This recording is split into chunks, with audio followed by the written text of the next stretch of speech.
Alright, welcome back to another episode of CC Rider. Taking a little bit of a break after trying to fix a little problem I had. I don't necessarily like posting any kind of videos that are describing any troubles of any kind. But got a little situation. I thought about it. You know, maybe someone else out there is probably going through the same thing. So why not just post a little video? Like I said, I want to show things about nothing but success and achievements. But sometimes you have little things that go wrong and you have to fix them. So the issue I've got just recently popped up is a coolant issue.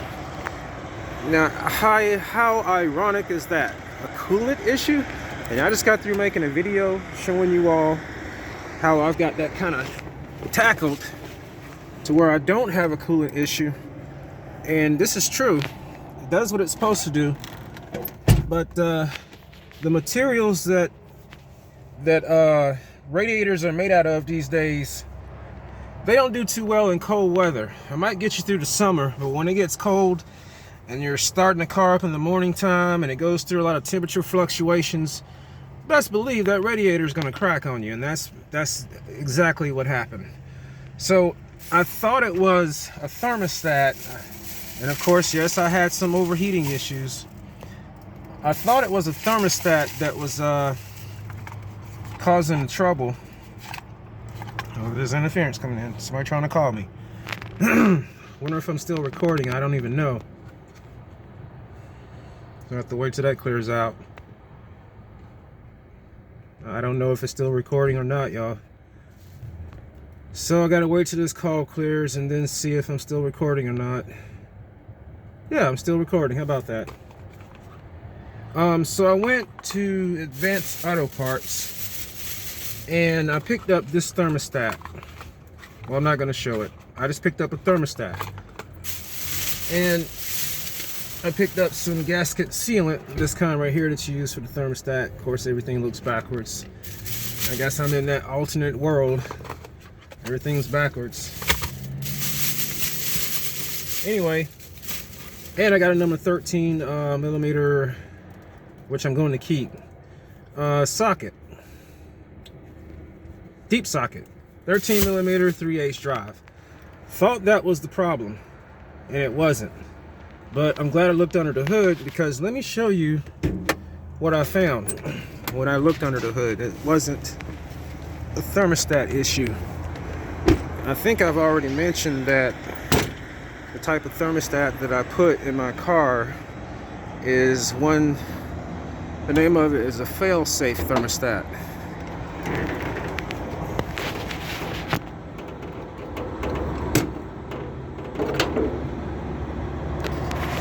So let me see if I can switch this video around. Hey, yes I can.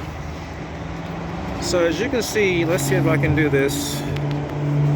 I have a fail-safe thermostat. Let me hurry up before my other. And see, I knew something was up when I was able to take the cap off a while ago and there was no steam coming out. There's no steam coming out. Let's see if this is still like this. I'll look for myself. Now let's see if I can get the camera to see what I see.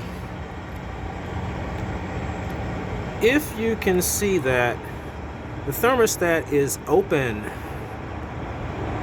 I don't know if you can tell that, but it is an open thermostat. That's what a fail-safe thermostat will do. It will not close up. That's why I bought it.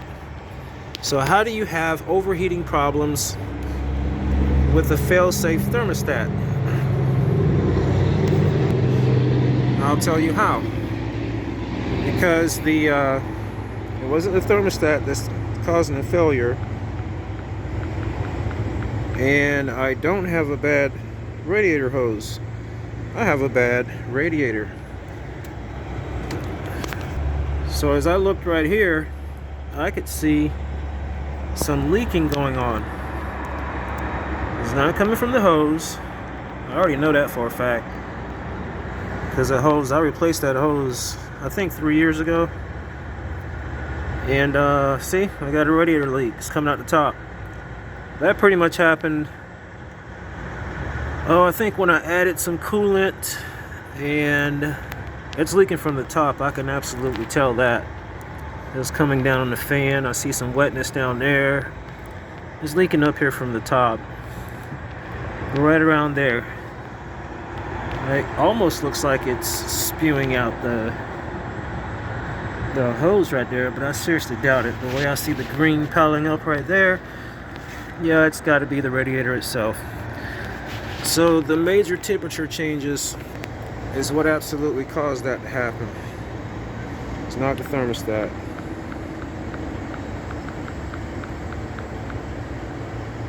So like I said, everybody, I just was watching another video and seeing how people was, you know, just talking about certain things, and yeah, they're having fun, everyone's doing this, everyone's getting wraps or taking wraps off, stuff like that, other videos. I just decided, go ahead and make this video. Everything isn't going to be peaches and cream all the time. So go ahead and make this video. Explain what's going on, explain what other people, what I'm doing, what's going on. Oh, so what's the solution? Let me go cut this light off first. Of course, I got to get another radiator. And I started to think, because I'm an out-of-the-box kind of thinker, what other type of radiator is going to work in this car? Because this car isn't exactly new, and one day parts are going to become kind of scarce for it. And I'm, like I said, I'm an outside-the-box kind of a thinker. I know there are aftermarket radiators out there, and that's going to be my main focus here pretty soon. Try to get something aftermarket market. Not coughing today. So that's the plan. Get that fixed. I'm going to return this thermostat and the gasket sealant. I'm keeping the 13mm deep socket because I don't think I have one. The reason why I got the 13mm deep socket is because on the thermostat housing, the bolt, one of them is not a bolt, it's a nut with a screw sticking out, and you can't put a shallow socket over the top of it. And it's 13mm, 12 on one side, 12 on the right side, 13 on the other, with that screw sticking out, and there's a nut on it. So they just had to make it difficult, but I guess there's a reason. Maybe that 12mm head, if it were on that side, would fall easily because you can't quite get a socket straight on it. It's like there's something in the way. I think it's the hose clamp or the hose itself. It sort of forces the socket sideways. When I tried to put a short, shallow 13 on there, I thought it was 12. It was a 12 I tried to place on it, and it didn't place on there, and it was going a little sideways. So probably explains why they put the nut there instead of the 13mm head bolt. So I mean the 12mm head bolt. So I got the 13 deep socket. I already got a 12 with me. I keep some tools in the car. Oh, let me tell you something that I was planning on doing.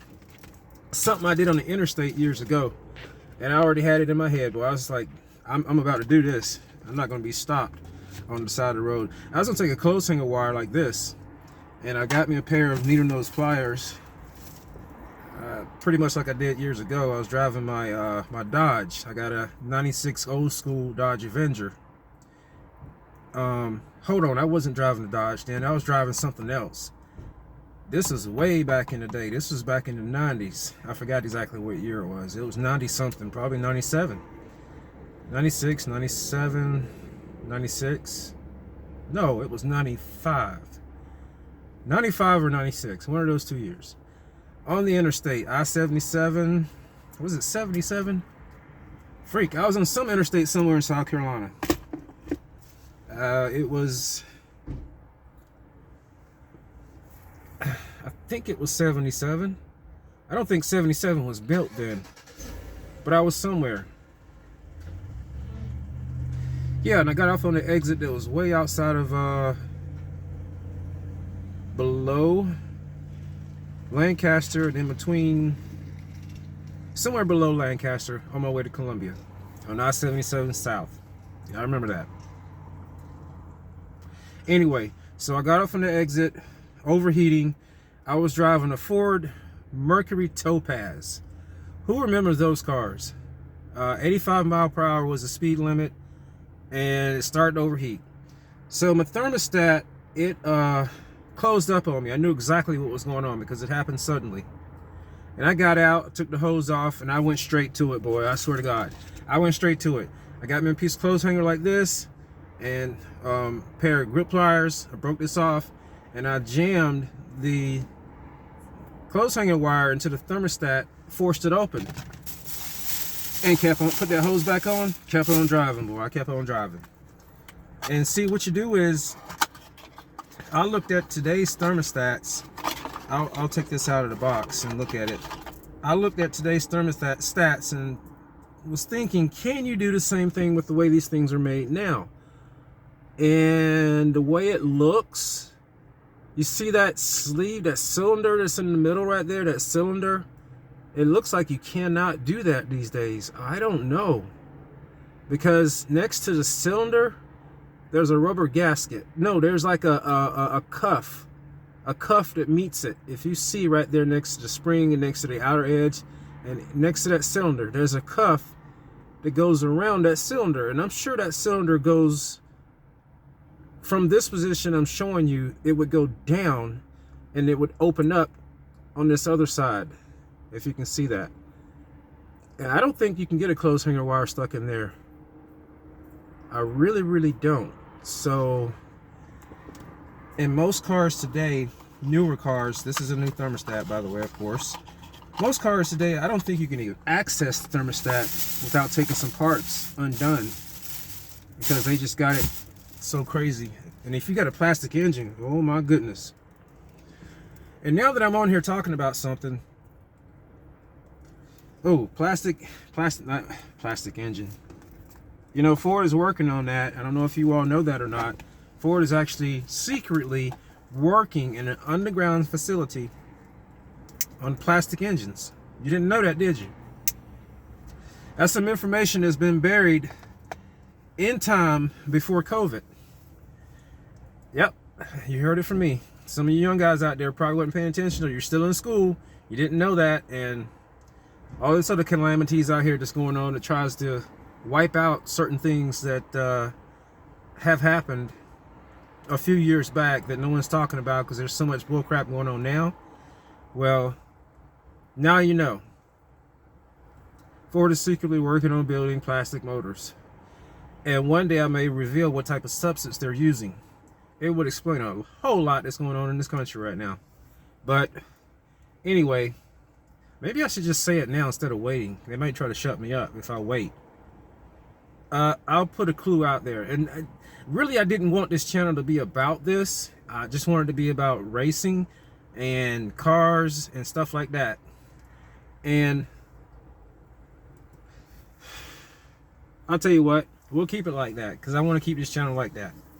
So it's that's what they're doing. It's plastic engines. That's all you need to be concerned about.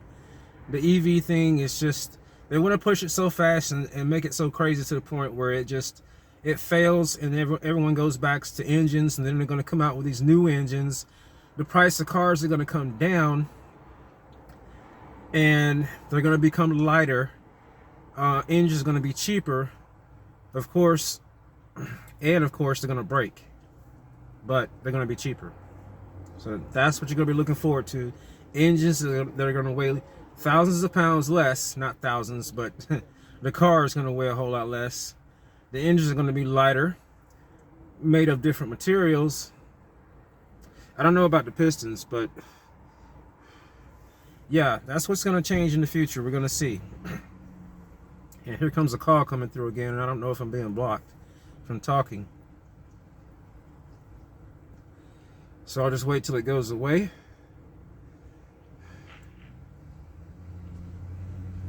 It looks like I'm still recording. So anyway, so that's the scoop on that. So what I'm doing now, I'm letting the engine cool off. One of my lights in my dash went out. This is another thing. I do not like reporting any type of things that go wrong. Where's it at? There's the temperature. Well, I don't know, got the car off. I got the car off right now. Still getting a call coming through. Yeah, I called a few people to let them know.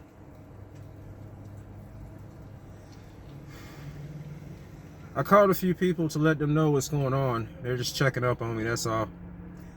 So I'll say it again because the call was coming through just now. I don't know if it blocked me, but I had a few people that I contacted about the troubles that I'm having, and just let them know what's going on.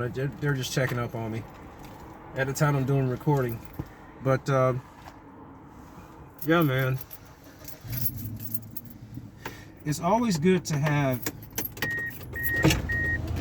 some tools on hand with you, and basically the ability to fix whatever at a moment's notice on the side of the road. And of course has some coolant. I've got that. Always use straight coolant. I think I told y'all that. No 50-50 mess. Don't use that 50-50 mess. I mean, you can have a little water in your system if you got a brand new car, but if you know what you're doing, use straight coolant, because that just doesn't work. That mixing water bullshit, and then you end up keep using water, and then, did I curse just now? Anyway, you end up having to keep use water all the time, and then you're stuck with an engine that's going to be rusted and oh no, it's just no.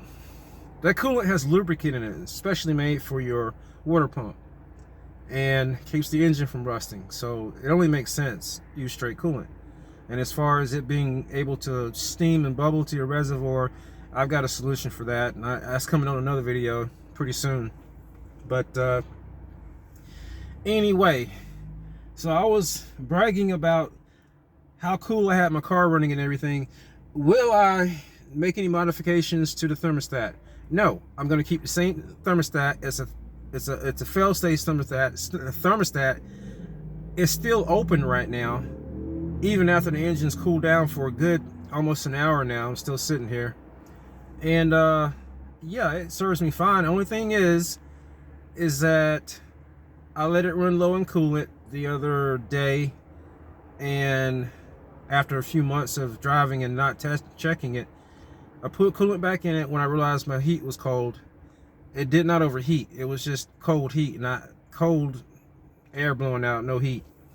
So I added more coolant, and I think the shock of the driving it, and it got hotter, the radiator, the top part, after it had been so cold that day, because it was like in the, I wouldn't say 30s, but it was pretty damn cold, and this was going into the night. So you can imagine not having enough coolant, it not flowing properly, and then all of a sudden I fill it up with coolant and it gets hot again. Yeah, it's going to cause a crack. It's the materials they make it out of. You can't get away with it right now. You probably never find metal parts. Well, you can. You're just going to pay more for it if you want a metal radiator. And there's issues with that too, as far as corrosion and stuff. But I think you're supposed to ground it, and a lot of people probably don't do that. But anyway, that's another story. And I looked up a metal radiator for this car, and they want $1,000 for it. Okay. Watch me come up with something different. So anyway, and it can be done. So that's my little take on a few things. I'm gonna add some coolant here pretty soon. I'm letting it cool down, and I just I was in there just taking a little break, watching a few videos, and that's about it. That's about all there is that's going on right now. Just kind of chilling in the Mitsubishi Eclipse. You know how we do it. And it's like my little spaceship, man. I swear to God. If you own a car like this, or something that's, you know, it's not exactly small, it's not exactly big, it's like mid-size. And if you look at this car, I'll tell you something. Look at this car and look at a new Ford Mustang, and just look back and forth, back and forth, back and forth. The wheelbase is kind of the same. I don't know if it's exactly as wide, but the shape. And that's what makes this car unique. After all these years, you've got Porsche and you've got Mustang, that have the body design of this car. That's what makes this car so special. It's one of those cars where you can't exactly make it better. You just have to copy it. And, well, they went and changed it because I guess you couldn't just make it no better. I remember seeing a 99 model or a 98 model, 98, 99, and it was an Eagle Talon where they had made the body style a little bit different, and they started putting like sharp points and not exactly smooth curve, but it had angles to it, and it just didn't look right. It didn't look the same. I've seen like maybe one or two of those. But anyway, very few of those. My coolant I got back here somewhere. I'll find it. And I've got a printer. Let me go ahead and put this out. I got a printer back here in my back seat. I'm gonna take that, turn that thing into a flux capacitor. Yeah, it sounds crazy, but I'm gonna try to have a practical use incorporated with it. So I told you I'm gonna bring you some stuff. It's gonna be about automobiles, and it's gonna be about electronics, maybe computers and stuff like that. But this is gonna have a practical use. It's actually gonna be what looks like a flux capacitor under the glass of some type. When I say flux capacitor, I mean changing the whole thing to where it's not like something that you get from O'Reilly's. Not that little box with the upside down inverted triangle look to it. You know what I'm talking about. That's not going to be like that. It's going to be something different. And if it's going to expel energy to make any type of reaction, it's going to collect it also. And it's going to have a purpose behind it. So stay tuned, keep watching for that. Like and subscribe to this video. Like this video. Subscribe to this channel. I got some more stuff coming. I just happened to make this video because, hey, I got some things going on. Oh, one more thing. That video you saw, the other video before this one, the last video, when I was showing that little circuit that I was messing with, that I put back together and I had a red wire attached to it, that is my signal circuit. My signal circuit mechanism switch messed up on me, and it only flashes right.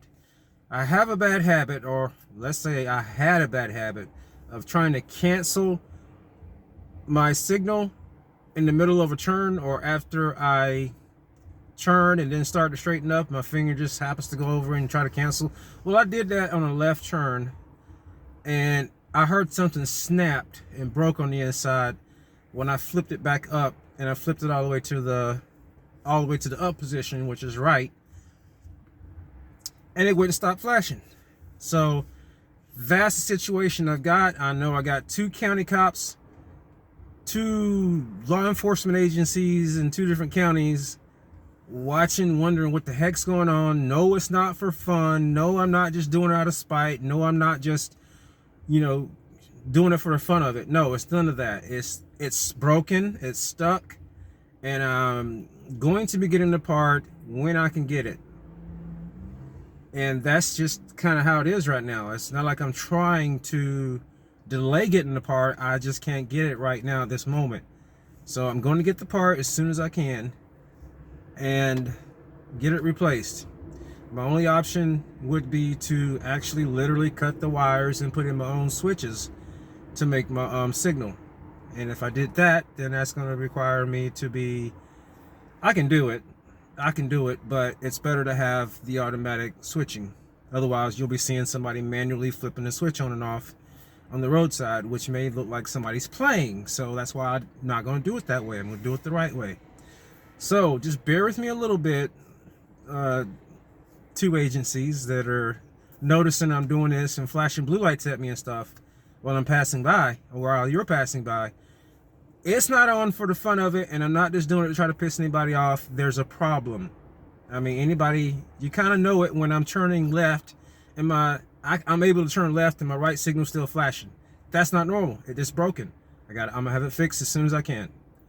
I'm doing the best I can do. And now I've got this issue with the radiator that's cracked. So I'm doing what I can, and That's just kind of, I wanted to put that out there because, you know, sometimes they may see you with a headlight that's out or tail light that's out, and they're thinking this person doesn't want to get it fixed. Maybe someone's going through a few things at the moment. My situation is I just haven't got the part yet because, you know, I just haven't got the part yet. No need to explain all that. It's not for the fun of it. Trust me, I'm not just doing it out of spite. If I can get the part right now, I'll get it right now. But I just can't right now at this moment. So, just wanted to clear that up. Let's see how much time's passed. Nearly an hour. I'm gonna go ahead and put this coolant in. You've seen people put coolant in. I'm damn sure not gonna try it with one hand on the camera and the other trying to pour coolant. You always want to pour that stuff slowly. That's another thing. I want it to cool off long enough to the point where I could just pour it slowly or pour it in there and not worry about temperature issues. Never pour cold coolant into a hot engine. Let it cool completely off. Let that cool coolant settle into the engine and warm up before driving. And if you want to speed up the process just a little bit, bump the key, let it run for 2 seconds, cut it back off, wait for 15 to 20 minutes. Yes, it's time consuming, but you're making sure that that cold coolant doesn't clash up against the head and cause it to crack. You know what happens when you pour warm water into a cup of ice? It cracks. Same thing with the engine. To an engine, room temperature or cold coolant in this case, because it's sitting in the car and it's cold, is extremely cold and it's going to crack your head. So, and I know I've seen videos, not videos, I know the whole thing about you can run the engine and put coolant in at the same time. Yeah, you can. I just don't want the coolant to splash all over the place and get on my belts and stuff like that. So I'd rather just do it the safe way, the clean way, let it cool off. And in this case, I'm gonna let it settle instead of trying to crank it, because I'm not in a hurry right now. I'm gonna let it settle in there for a while. Make sure my temperature on the, is down far enough so that when I do start it, it's gonna be, I'll probably still have to wait a minute because it's what's in the engine, inside the engine is still hot. So I'll probably do the same thing about bumping the key, letting it warm up a little bit, and then cut it back off for a minute, watch the temperature. I want to see where it equalizes. It's going to drop, but I want to see to the point where if it does drop, it doesn't drop very much, and it comes back up again. If I see it dropping too rapidly, I know that the coolant inside is way too cool, and the temperature is changing way too quickly. So you turn it off. So, I don't want to make this video too long. I'm at 28 minutes. That equates to a 2-hour upload on mobile. Man. Need to get somewhere where there's some Wi-Fi. But anyway, thanks for watching this channel. This is CC Rider. Out here somewhere in somewhere. What does that say in the background? Yeah, I'm out here somewhere. We outside. Thanks for watching CC Rider. And this has been another episode of What's Going On. Of me out here with my Mitsubishi Eclipse. I'm in my motherfucking spaceship. No, I should save that song for my next car. And that's going to be like a... I'll probably make a song out of it and everything. I gotta get out my, gotta get a keyboard. I gotta get all kinds of other things, and I'll make a new song and stuff like that. I do make music, by the way. I just never told that before, but I do make music, and I'll probably put something together. I'm in my motherfucking spaceship, but I want to substitute that word for something else. I'm in my spaceship, something like that. But anyway, thanks for watching CC Rider. What's up? What's up? I said, what's up, what's up?